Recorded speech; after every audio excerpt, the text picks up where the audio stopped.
Okay, sir. On.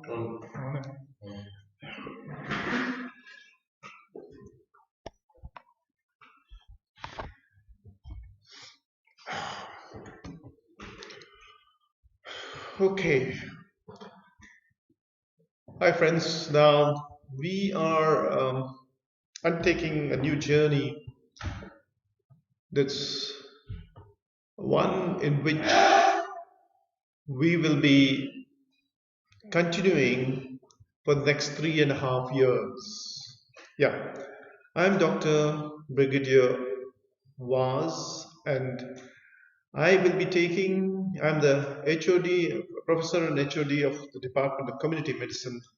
I will be with you for the next 3.5 years. So I think we are the only department which teaches you all for such a long period of time.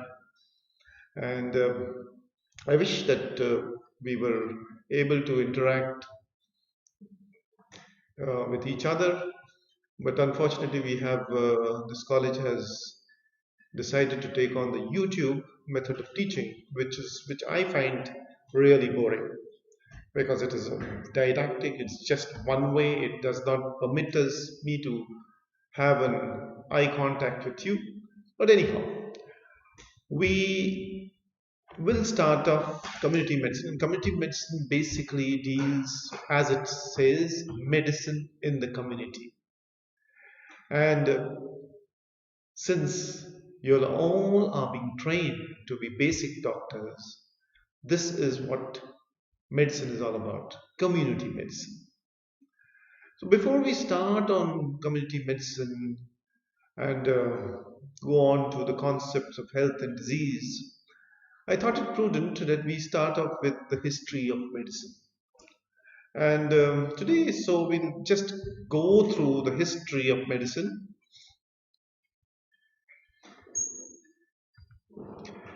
Yeah, medicine is the science of practice of the diagnosis, treatment, and prevention of disease. That's what one is a very simple definition of medicine: the science of practice of the diagnosis, treatment, and prevention of disease. And if you look at the history of medicine, medicine started off with in the early ages. It was earlier. Um, People considered that they were disease was basically because of various reasons, maybe because of the fact that the person has been possessed, or there were other times when they thought that people were having, there were some vapors, there were some miasmas, lots of things which went on till today's modern medicine.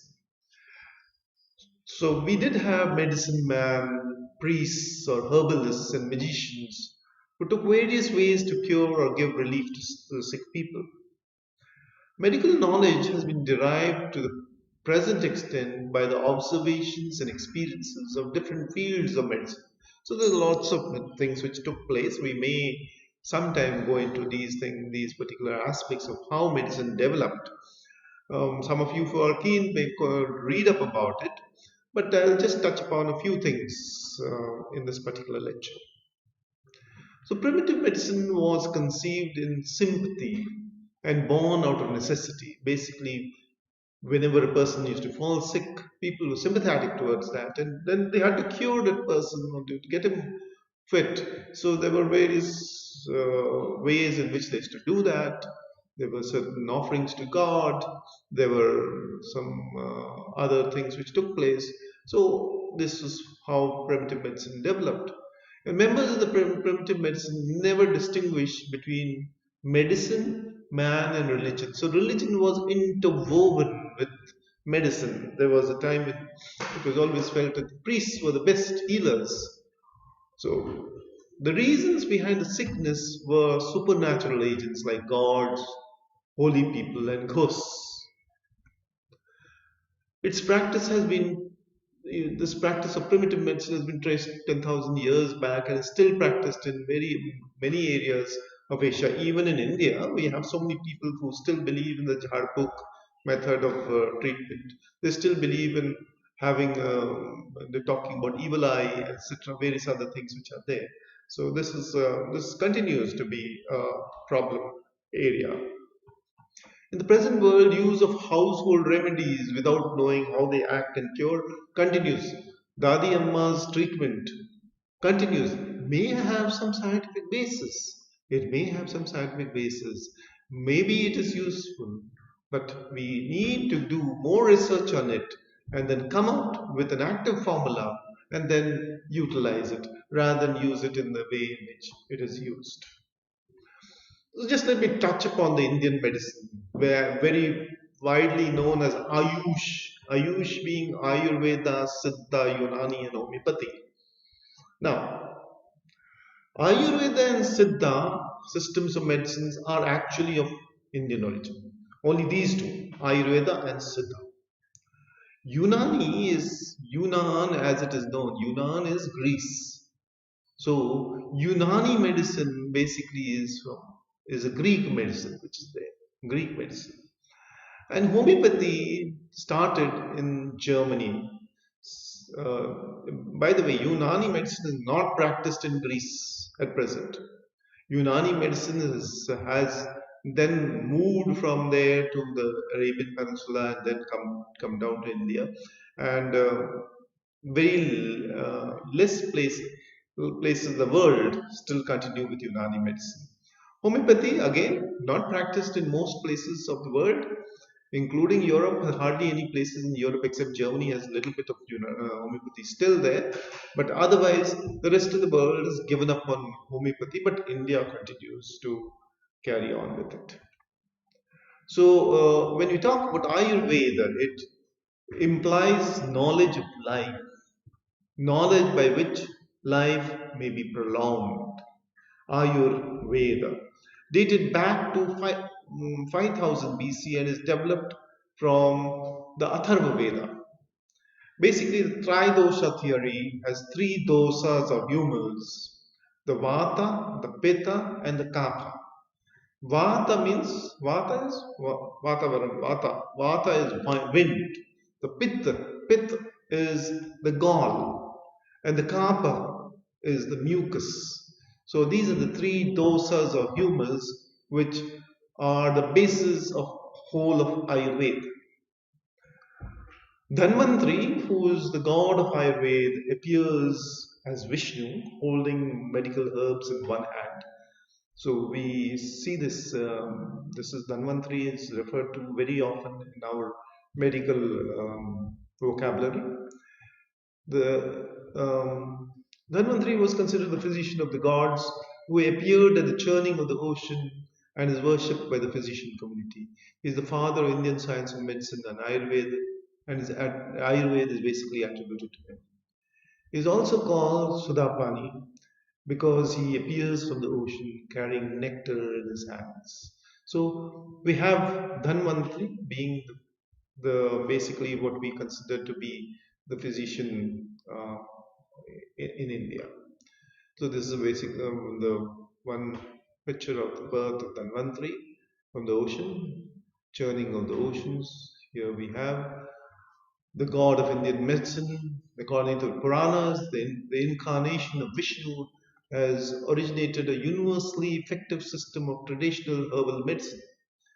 He holds a leech. Leech was used till about 100 years ago. Leech was used regularly for purification of blood, and medicinal plant in his right hand, and conch of wisdom and pot of regenerating nectar in his left hand. The tulsi seed mala around his neck, plant wreath halo, and his sometimes blue tinted skin emphasize his connection to Vishnu, the preserver.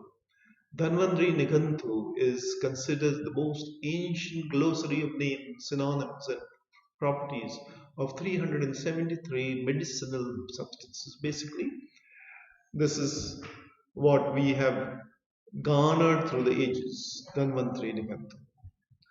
Well, this is Surya. Surya is also Lord Surya, the ruler of all planets, and rotate around him. Lord Surya is also known for other names like Savitra, Aditya, and Ravi. He is son of the sage Kashyap and Aditi, described as Jagat Chakshu, eye of the world, and Aharapati, the lord of day. The sun's rays nourish and nurture life and living beings. See, whatever was thought about in the past had some scientific basis. We are today aware that the sun is the giver of life. If there was no sun, we would not have vegetation, we would not have life. So, sun is a very important portion which is there in life, and also the sun gives us lots of things like vitamin D. Yeah. So Lord Surya is the guardian of the East. He blesses devotees with good health, fame, and prosperity. His ruling day is sadness. I mean, the chariot of Lord Surya has only got one wheel, drawn by 7 horses corresponding to the colors of the rainbow. Charioteer of the Lord Surya is Ara, Lord Garuda's brother. Okay. So we will not go into this. Also, we have the Ashwini Kumaras, that basically the twins born the result of Sanjana and Surya, and it is with the lunar constellation of Horsewoman. These twins appear to have healing powers. They have cured many mythological characters who needed medical help. Therefore, this constellation has to deal with healing, with putting a halt to aging process, and with eternal youth. So Ashwini Kumara is again another thing which is there in our ancient medical literature, Indian ancient medical literature. But if you start looking at various old Indian literature, 800 BC, you had Atreya, who was the first great Indian physician and teacher. Then you had Charaka, again 200 AD, that he was BC, Atreya was BC, 800 BC, while this is AD afterwards. Charaka, who wrote about 500 drugs in his book, the Charaka Samhita, based on the teachings of Atreya. So this is what we have now compiled and become, and now it is the basis of Ayurveda. Then we had Sushruta. Sushruta was basically a surgeon. He compiled his surgical knowledge in Sushruta Samhita, and he is known as the father of Indian surgery. So all this we've gathered from various findings which are there, mainly from the Indus Valley civilization. Early Indians did several surgeries. British physicians learned the art of rhinoplasty from Indian surgeons. Okay, so now that was Indian Ayurveda, etc. Now let's go on to the various other medicines which are there in the past. One is the Chinese medicine, which has got the yang and the yin, that is the masculine or the negative feminine principle which is there. Were earlier pioneers, the Chinese were the earliest pioneers of immunization, practiced variolation for smallpox. And the traditional Chinese medicine was derived from observation of disease and illness by Taoists. The Jin dynasty practitioner HUANG was advocate of acupuncture, which continues till today. We have acupuncture being used today also. And the concept of barefoot doctors was first there present in China, which acquired local knowledge about plants and herbs and made medicines by wandering up hills and down dales on barefoot. So basically, barefoot doctors, and this was utilized by the Chinese. They permitted barefoot doctors to go into the community and treat patients, and that is how they have had a better health system than the Indian system, where we are still fighting a cause between Ayurveda uh, and Ayush and the modern medicine system. People are not ready to go into the villages and practice. There's a lot of problems. We will be talking about all these in the next 3 years or so. The Egyptians invented picture writing, and recorded their works on papyrus. So Imhotep, the author of Edwin Smith Papyrus, in which it describes partial paralysis following several lesions and skull fractures. Then we have Mesopotamian medicine, which is the Mesopotamia is considered to be the cradle of civilization.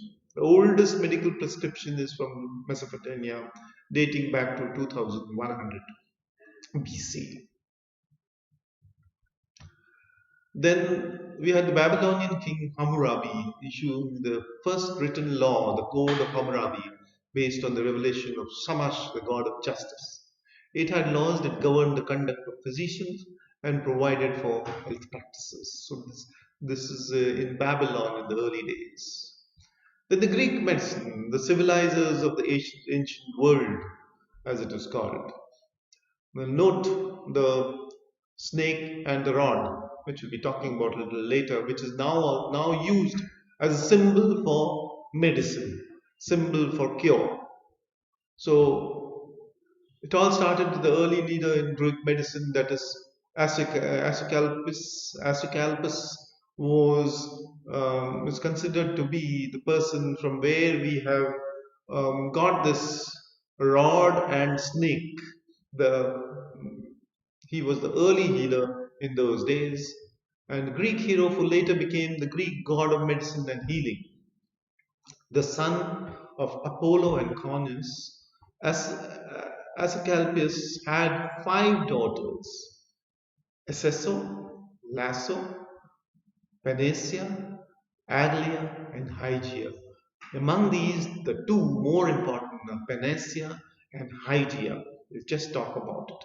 The main attribute of Asclepius is a physician's staff with the snake wrapped around it. This is how he was distinguished in the art of healing, and his attribute still survives till today, the symbol of modern medicine. So we have Hygeia, his daughter Hygeia, and another one that is Panacea. Hygeia is the goddess of health or preventive medicine, which is the goddess of health or preventive medicine, and Panacea is the goddess of medicine or curative medicine. This dichotomy between curative and preventive medicine has begun quite some time back. There should be no dichotomy. Actually, there should be no dichotomy between curative and preventive medicine. It is one. We have to have the curative people professing preventive medicine, the preventive medicine people curing people. So once that we achieve that, we would have achieved the goal of health for all. He is still cherished in medical circles by the symbol of medicine, which we keep using. Now, Hippocrates, we have heard of Hippocrates. Hippocrates is considered to be the father of medicine. The Hippocrates Oath is a keystone of medical ethics. He is also known as the first epidemiologist. He wrote a book called Air, Water, and Places. Air, Water, Places, the treatise of social media, medicine, and hygiene. Very great book which is referred and revered. There's also the Alexandria Museum, which is the first university in the world which had a library with over 70,000 books. The WHO, the World Health Organization, encompasses all that should be done as far as health is concerned. We'll not go into the details of the WHO, a separate lecture on that, but just to mention that it is an organization dealing with health. The Roman medicine, so basically I was showing you the WHO, basically the staff and the snake is still there in the WHO symbol as well as in symbols wherever you represent health and disease and medicine. The Romans borrowed their medicine from the Greeks, whom they had conquered but were more practical.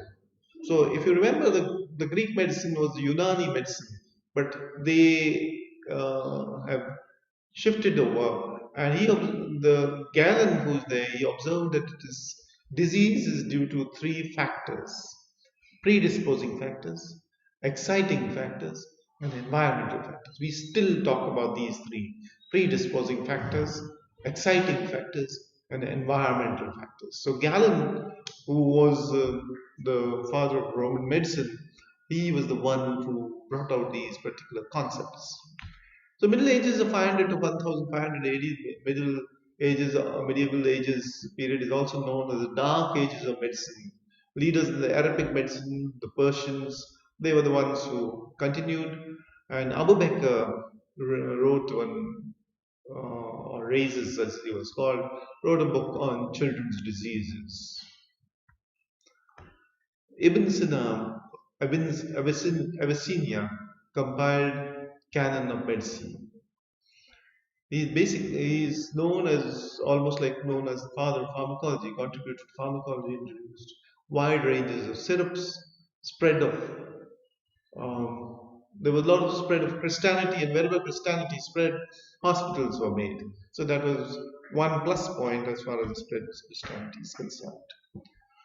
Then scientific medicine dawned upon the period between 1500 AD and was marked by various revolutions. So that was going on, and then around 1500 we have Paracelsus who came in and he took the works of Galen and Avicenna and burnt them. And he said, this is all full of superstitions and dogma, and let's start some new medicine which has rational system of medicine. We still talk about the rational system or evidence-based medicine today. So Fracastorius, who is an Italian physician, then came up with the theory of contagion. He explained the cause of epidemics. He also said that syphilis is transmitted due to sexual relations. He is the founder of modern epidemiology. We'll talk of epidemiology in detail in your second year, and that's a time which you should be very careful in listening, because epidemiology is one of the pillars of community medicine and one of the pillars of medicine. Unless and until there is epidemiology, we do not have anything to say in medicine.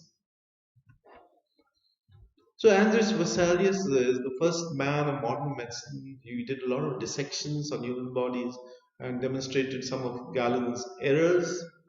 His great book Fabrica became a classical textbook in medical education. Then we had Ambrose Paré, father of surgery, or basically a French army surgeon who advanced the art of surgery. Thomas Sydenham, he was the English version of Hippocrates, first distinguished epidemiologist, made a differential diagnosis of scarlet fever, malaria, dysentery, and cholera.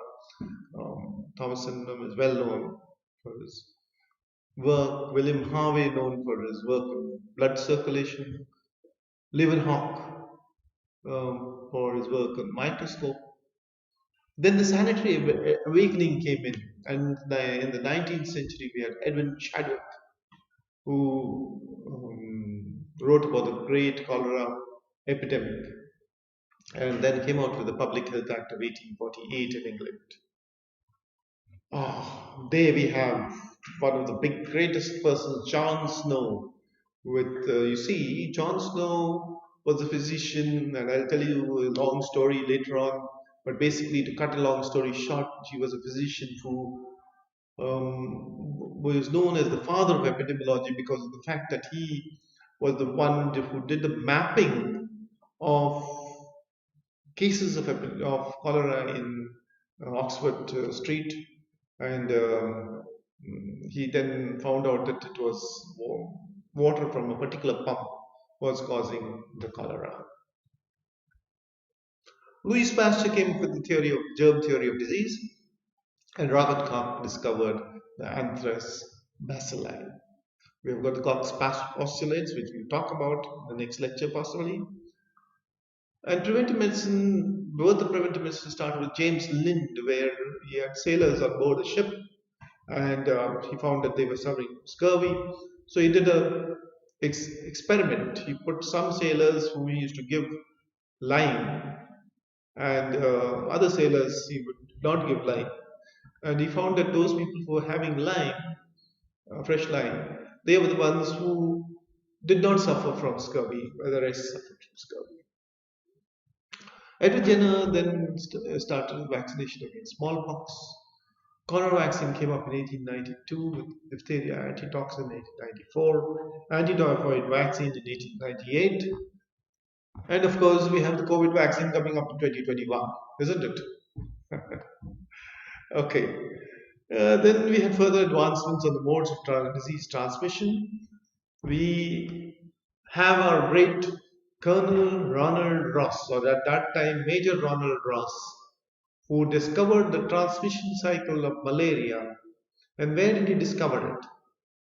He discovered it in Begumpet.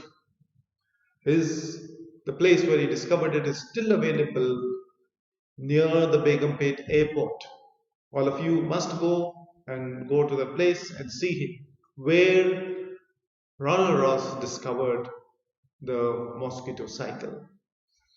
Yellow fever was discovered by Walter Reed, and African sleeping sickness, say fly, was discovered by Bruce.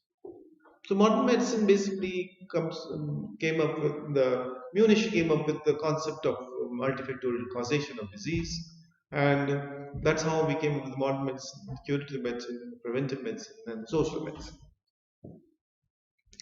So curative medicine is not merely treating the disease, but to preserve the life itself as far as it could be possible. Preventive medicine is the art and science of health health promotion, disease prevention, disability limitation, and rehabilitation. We'll talk about all these things in detail later on. Social medicine deals with care of patients, prevention of disease, and administration of medical services and care. So that's all that I have. I had a very short lecture today. Basically, wanted to just give you an overview of the history of medicine. History can become very boring, especially when you have to do it on YouTube. If it was we were having a classroom discussion, it would have become more interesting. We could have put in more stories of how things developed during the industrial revolution, how we had people coming in the industrial revolution, how we had a large number of workers who were kept in particular areas, and the disease was very high in those areas because of the fact that they were kept in such cloistered environments. But the British, and in those days the richer people, believed that those people suffered from disease basically because of their morals. So there was a lot of controversy regarding that. They were kept into ghettos, and then there was this Poor's law, which came on. So a lot of stories. There are a lot of stories about history. History is very interesting if you start going into it. I recommend that you all have a look at what is there on the net as far as history of medicine is concerned. So, as I said, we will be continuing with our series of lectures in community medicine. The next lecture, which I will be taking, will be the concept of health and the concept of disease, and then we will be working upon the preventive strategies which we apply. So, we will, as I said, we will be having a hopefully a continuous interaction with you for the next 3.5 years. You will be seeing me very often. Otherwise, some faculty from the department will take your classes, and I hope you will come soon to the college so we can interact, and that we can be able to have a better understanding of the subject. Thank you.